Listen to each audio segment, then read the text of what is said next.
பக்தர்களின் கனவை நனவாக்குபவராக திரு சேரை சாரநாத பெருமாள் இருக்கிறார். இவரை தரிசித்தவருக்கு வாழ்வில் சுபயோகம் தொடங்கும். திரேதா யுகத்தின் முடிவில் மகாவிஷ்ணுவின் வழிகாட்டுதலால் பிரம்மா மண்ணெடுத்து குடம் செய்தார். அதில் வேதம் சாஸ்திரங்களை ஆவாகனம் செய்து அடுத்த யுகத்திற்கான படைத்தல் தொழிலை மேற்கொண்டார். பிரம்மா செய்த குடம் இருக்கும் இடம் கும்பகோணம் என்றும், குடத்திற்கான மண்ணெடுத்த இடம் சாரசேத்திரம் என்றும் பெயர் பெற்றது. சாரசேத்திரம் தற்போது திருசேரை எனப்படுகிறது. இங்கு சாரநாத பெருமாள் கோவில் கொண்டிருக்கிறார். காவிரிக்கும் கங்கைக்கும் தங்களுக்குள் யார் சிறந்தவர் என்ற போட்டி எழுந்தது.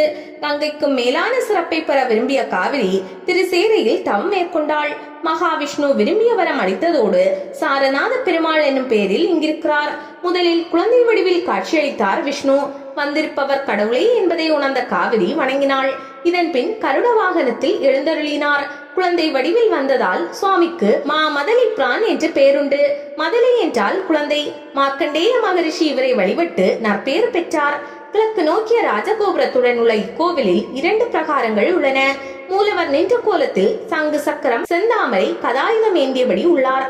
சாரநாயகி தாயார், ராஜகோபால ராமர், மணவாள மாமுனிகள், கண்ணன் சன்னதிகள் உள்ளன.